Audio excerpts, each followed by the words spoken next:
మస్తమాటు SIP అని వింటూ ఉంటాం కదా. ఎస్ఐపి ఫుల్ ఫామ్ ఏంటి తెలియదా? తెలీదు, గుర్తులేదు, మర్చిపోయా. Systematic investment plan. సో ఇది వే ఆఫ్ ఇన్వెస్ట్మెంట్ అనమాట. సో మనం మ్యూచువల్ ఫండ్స్ అండ్ పీపీఎఫ్ లాంటి స్కీమ్స్లో ఎస్ఐపి ద్వారా ఇన్వెస్ట్ చేసుకోవచ్చు. అండ్ ఇండియాలో అతిపెద్ద ప్రైవేట్ బ్యాంక్ ఏంటి? హెచ్డిఎఫ్సి. Very good. ఇండియాలో అతిపెద్ద పబ్లిక్ బ్యాంక్?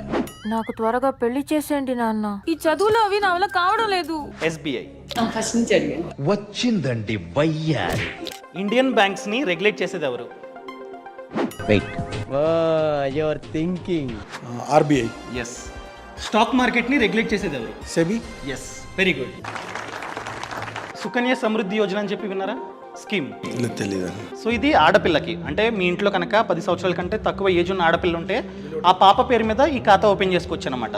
సో మనం సరిగ్గా ప్లాన్ చేసుకుంటే దాదాపుగా 70 lakhs వరకు కార్పస్ ని మనమైతే తీసుకోవచ్చు. ప్రతి మంత్ మన జీతంలో ఎంత పర్సెంటేజ్ ఆఫ్ డబ్బుని సేవ్ చేయాలో కింద కామెంట్లో చెప్పండి.